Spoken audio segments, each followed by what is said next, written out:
If you're anything like me, there's nothing better than diving into a great JRPG, especially when you can take it on the go. So whether you're curled up on the couch, stuck on a plane or a train, or even in the back of the car on a long drive, or even just playing in bed, portable JRPGs make it easy to get lost in these creative and amazing worlds anytime, anywhere. So yes, in today's video, we're talking about portable JRPGs. This is inspired by, well, pretty much if you watch my channel on the regular, you'll notice I'm in a completely different setup here. That's because I've actually come back home to the US from Australia for a couple of months here, and I've been packing down stuff and I've been on the go in between. And you know what? I've been playing a lot of portable games during my rest periods and during the evenings. And I figured, you know what? Let's put together a great portable JRPG list today. And of course, I've assembled a great crew of content creators as well that are going to be featured here. So don't forget to like and subscribe to all their channels and this one as well if you're not already. And comment down below. Let me know your thoughts on the video today or what JRPGs you guys like to take on the go. So let's kick off the list with David Vink and a classic Final Fantasy Game Boy game. Hi there everybody, this is David over at the channel David Vink, and I don't know about y'all, but I am constantly traveling somewhere, whether it be a road trip, or I'm flying somewhere, or doing whatever. I'm constantly traveling, and I'm always looking for something to play on the go, but for whatever reason, I always seem to go back to one of my childhood favorites and one of the best games I think ever made, Final Fantasy Legend 2. I have loved this game ever since I was a little kid, and I still adore it to this day. It's actually part of the Saga series. It was named Final Fantasy, but it's part of the Saga series. It's the second game in the Saga series, and every single playthrough will be different, as you can make up your party between humans, mutants who learn magic, robots, and even monsters who eat meat and transform. You go through all sorts of different worlds, from just kind of like regular worlds, to desert worlds, to even going through somebody's body. It's really strange, but it kind of works. And you're searching for these lost mythical magi. And there are 77 of them out there. And as you collect on the magi inside the world, then you can move on to the next world. And a lot of the worlds are actually ruled by a Greco-Roman god. Maybe it's Isis or Asherah or Thor or somebody like that. And you have to go over and you have to fight them and everything. And it's a whole lot of fun. And every single playthrough is completely, totally different because, again, this is a Saga game, and again, you can build up your party however you want to. This game has definitely stood the test of time, and it's still, to this day, in my top 10 most favorite RPGs ever made. I just love it, and there's something to be said for the ridiculousness of the story too, stopping evil nefarious bananas from being smuggled into a world. Yeah, that's definitely a plot point. Be sure to check it out, and I hope that y'all check out my channel, David Vink. Have a good day. Hey everybody, it's FemTrooper, and thank you, Eric, for having me on to talk about an awesome JRPG that's great to have on the go. And I couldn't think of one at first, and then I realized it has to be Pokemon. It has to be a Pokemon game. And so for me, I chose Pokemon Let's Go Pikachu. Why? Well, basically, I used to play this all the time on the go, the original, Pokemon Blue and Red. I used to play them in the car. I used to bring it to school. I used to take it on the bus going to school.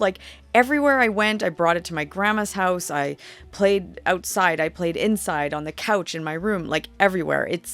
It was the epitome of the game you took with you because you were going on this huge adventure, and it was sort of iconic. To me, Pokemon is the original portable JRPG fun experience. I know it's not the original JRPG, but it's the portable JRPG that got us into JRPGs. It's so magical. I just love Pokemon, so I figured, well, a newer version of that would be Let's Go Pikachu. And yeah, sure, I would love another version of this. Keep remaking Blue and Red, I don't care. I'm all for it.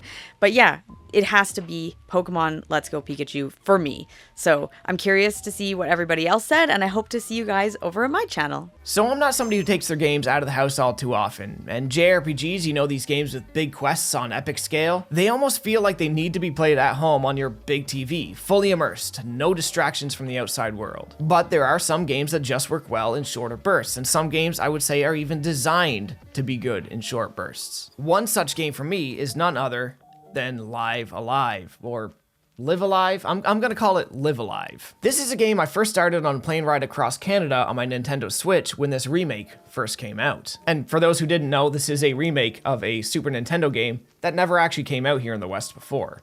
So super cool to see it's here now. What made this game work so well in small segments is that Live Alive, what did I say I was going to call it? Live Alive is broken up into many small story arcs that all feature different characters, tones, playstyles, and gimmicks. Some chapters are as short as 1 hour, others stretch 5 to 6. And to a degree, it's up to you which stories you want to play and in what order. Due to the shorter length of each segment, progression feels almost constant, so no short play burst passes without a feeling of accomplishment. The turn-based combat is a lot of fun, and the chapters without combat offer intriguing new playstyles to interact with. Now, due to the variety of playstyles, I will say user experience definitely varies. My favorite chapters, I'm well aware, were some people's least favorite, but that sort of thing just comes with the territory of a wildly ambitious game that's loaded to the teeth with unique ideas and charming as all heck visuals. Now, this isn't a game that you can beat in a short sitting. The final true end boss battles and stuff will take a real dedicated play session to complete, but the whole journey to get there is easy and encouraging to chip away at during the meager bursts of freedom your adult lives might grant you. Live Alive,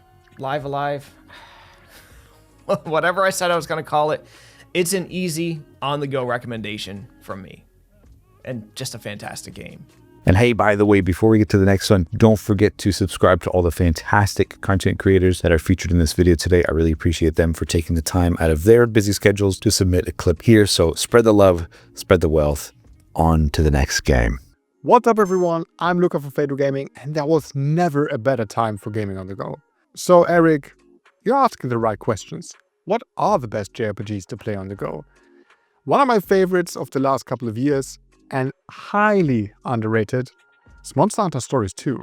Monster Hunter Stories 2 can be described easily. It's Capcom's version of Pokemon, only with better graphics, a more engaging story, and a turn-based combat system with far more depth. The bread and butter of games like these is the monster catching. In this game, this is done by stealing monster eggs from a monster den. You then take care of the egg until a cute little monster hatches and joins your brutal monster team. The combat relies on a rock, paper, scissors system, which is easy to learn and really satisfying to master. Swapping out monsters to react to dangerous situations or maximize damage requires a good strategy. The fact that some elements of the main Monster Hunter series made it into the spin-off makes it even better. Like, for example, attacking a monster's leg will eventually make it topple over, or hitting a Kuliaku with a flash bomb will make it drop its beloved stone. These fantastic mechanics are what makes this one of my favorite modern turn-based combat systems. And why is this perfect to play on the go, you ask? Because let's be real, if you're on the go, you get easily interrupted, or just don't have that much time before you need to change your train or something. In Monster Hunter Stories 2, you can just start your save file, clear one monster den, and turn off your console. 5 to 10 minutes, quick and easy, and you've actually achieved something. And if you have more time, you could just do the story. Second reason why this is perfect to play on the go, this is available on basically every handheld. Steam Deck, Switch, or even the PlayStation Portal. You got a lot of options. Monster Hunter Stories 2 is a fantastic game, and I highly recommend it to everyone who likes JRPGs. Thanks so much, Eric, for inviting me. I love to recommend Monster Hunter games, so I appreciate the opportunity. Alright guys, see you all next time. Metaphor Refantasio is the perfect game to play on your Steam Deck, and it was the perfect game for me to play on my Steam Deck. Hey guys, it's Nishquick here from the channel Nishquick Pops, and honestly, looking back at my experience with Metaphor Refantasio from the months of like October till December of 2024, I played it almost majority on my Steam Deck. I would say maybe the split was like 65-35 PC and Steam Deck, but playing this game on the go made it so much more manageable. Like, this game is like a 90+ hour adventure, but whenever I got home from work or had some little downtime, I would just pick up my Steam Deck, play in like small little half-an-hour bursts, do some quick mini dungeons, do some bond events, do some activities that'll give me some royal virtue boost, and so many other things that just made this game a lot more manageable. And when I felt like doing like the huge cinematic moments, I would play on my PC with max settings to make sure everything looked good, but playing this game on my Steam Deck was a lot of fun, and it runs fantastically. I got it at a stable 40 FPS, and it didn't even look that bad, and it's a perfect game to play on the go. I even played it on a 18-hour plane ride. Like, I was sleeping, I was watching some movies, but whenever I got bored, I was just grinding in some Metaphor as well. And if this game ever comes to the Switch too, hopefully it won't be on a game key card, but if it does come, I will really consider replaying playing it on the go on a really awesome handheld like the Nintendo Switch 2. So thank you once again, Erek Lad, for having me back on the channel for a collab opportunity, and I always love talking about one of my favorite modern JRPGs, Metaphor Refantasio. If you enjoyed Nintendo and JRPG content like Metaphor and the Xenoblade Chronicles series, check out my channel, Niche Quick Pops. Thanks once again for having me on. Hey, this is Emily from Orbitology, and when it comes to picking a JRPG to bring with you on the go, I think often choosing one that was made exclusively for a handheld device, such as the Nintendo 3DS XL here, are often great choices, especially if you want to kind of fit in some short playing sessions and also have a device that is very protective from the outside elements. And so one of my top picks when it comes to 3DS exclusive games has to be Fire Emblem Awakening here. Awakening was my first ever Fire Emblem game, and I think it does a really great job in balancing levels where you can easily go in and out of short battle sequences. And it also lends itself to where if you wanted to have a bit of a longer play session, the engaging story and fantastic characters really sucks you in and kind of lets you escape into its world for a period of time. And I think one of the other advantages Fire Emblem Awakening has is the option for casual mode. So if you are short on time and you don't want to be stressed and worried about all of your units dying, you can just simply play in casual mode and make some progress whenever you find time.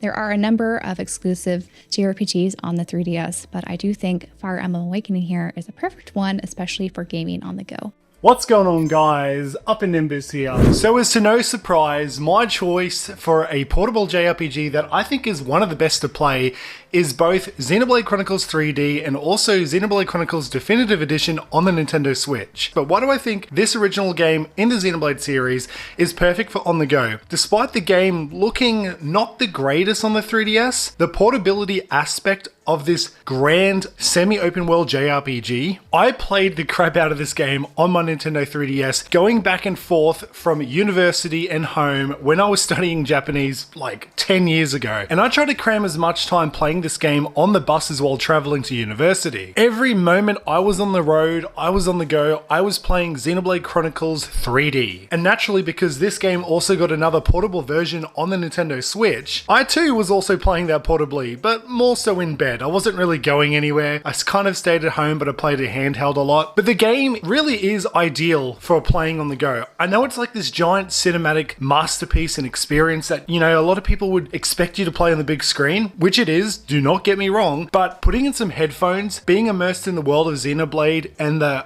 godlike music that embraces your eardrums, that can only be experienced when you're playing it portably and on the go. Especially when you're looking outside either bus or train windows on the go and you're looking at all the scenery go by. I mean, yeah, your eyes are glued on the game while you're playing it, but you get those moments of bliss and serenity looking outside and listening to Xenoblade. This game is amazing. I highly recommend that you play this one on the go. It is one of the best JRPGs of all time. I do think it's personally suited to play portably. Erek, my man, thank you so much for having me on this collaboration of yours. And of course, I look forward to everybody else's choice within this video. So until the next time, everybody, Upper Nimbus is signing off.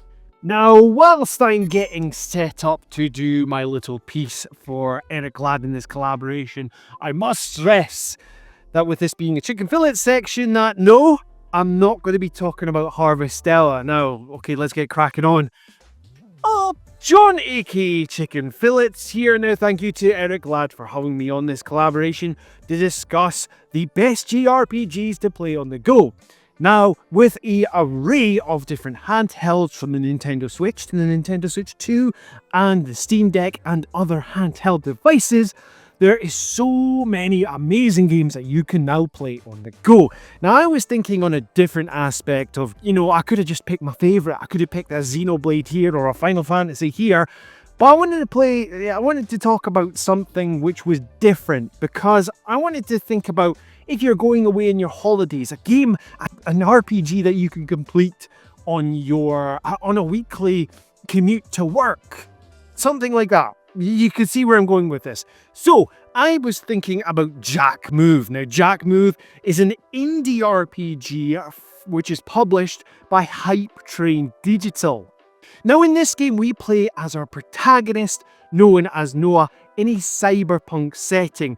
It's up to Noah to stop an evil corporation who has done some stuff to her dad. We're not going to get into the story part of it because it's not a long story. You're getting about 10 hours of playtime. Now, this is one of the reasons that I thought this would be an excellent pick for a JRPG on the go, because if you're looking to get some satisfaction, if you're on a short trip, you'll be able to complete this game well under a week, maybe even a couple of days, dependent on your commute, dependent on just what's happening in your life. It's got turn-based combat as well, where you're able to swap in different types of attacks, magics, etc. And also it's got a beautiful pixel art style. It's absolutely glorious. It's usually on sale, not expensive to get as well. Honestly, this is a RPG which is, I feel, is personally slept on. Honestly, if you've not played Jack Move, get on it. It's fantastic. Now, with that all said, I hope everyone's enjoying this collaboration. I have been John, aka Chicken Fillets. Please pop over to my channel and we'll see you next time. Tatty bye. So you're probably wondering what my pick is, and surprisingly, it's a game that I fell in love with, and it's a series that I, have always kind of looked at and been curious of trying out, and I figured, you know what, this is a great time to play it while I'm on the go, and thanks to the Steam Deck, I've really been falling in love with Persona 3 Reload. After getting a taste for the Persona style game with Metaphor Refantasio, I really, tossed up in the air what Persona game am I going to play, and I figured, what the heck, let's start with Persona 3 Reload, and honestly, I have been really pleasantly surprised with my experience so far. Now, while I haven't finished the game yet, I am well over 30 hours into this game, so I kind of get what the game is about, and I'm enjoying it so much that I'm featuring it in today's video. But this is a stylish and emotionally rich game that blends, dungeon crawling with social simulation to deliver a really unique experience. And this is set in a modern day Japanese city, following a high school student who transfers to this high school and discovers the existence of the dark hour, something that happens at midnight. It's like the hour between midnight and 1 a.m. And there's some creatures here called the Shadows that emerge, and eventually you team up with other students in a group called Seas, where you explore a mysterious tower, which is actually your school, during this dark hour. And when you're not doing that, you're navigating your daily life at school, forging bonds with the people in your community, and confronting questions about life and death and purpose. It is surprisingly deep in some ways. Now, what makes Persona 3 Reload so engaging is how it connects the two core gameplay elements. Battling through the Tartarus, which is the tower that you explore during the dark hour, and then strengthening your relationships during the day. These social links aren't just like narrative flavor, they directly influence your combat abilities, encouraging thoughtful choices both in and out of battle. So whether you're building friendships or studying for exams or fusing new personas to gain powerful abilities, everything feeds into this satisfying gameplay loop that is going to reward both your strategy and emotional investment. And also, I really enjoy the presentation, especially with Persona 3 Reload. Of course, it's a remake. It is super sharp, super great, super expressive. Some of the character animations and, even the soundtrack as well is very catchy. There's only a handful of tracks, I would say, but all of them are really, really engaging. I love the music in this game, and I'm playing this game in Japanese with English subtitles. Personally, I feel like that's the best way to immerse myself in something like this, so it gives it some extra narrative weight, helping me feel more connected with these characters and the journey. And this is a game that's really great for pick up and play as well. I've been finding myself only playing half an hour at a time, or maybe even 10 minutes at a time if I'm really tired in the evenings, and I still feel like I'm making progress because you have the calendar system. You go through each day, you play an event after class, and then you can go to the tower in the evenings and grind and fight your way through the floors of the tower. It's really fun. It's really immersive. It's just a perfect portable game and a perfect portable JRPG. And again, I'm so glad that I finally jumped on the Persona train. I have been enjoying myself immensely. So that's the list for today's video. Thank you so much everybody involved for submitting clips and taking time to produce these things for this video today. I really appreciate that. And I really appreciate you guys for watching this video today as well. Don't forget to like and subscribe. Comment your thoughts down below. What are your favorite portable JRPGs and handheld JRPGs? I would love to know. So thanks again for watching. We'll see you again on another video next week. Bye-bye.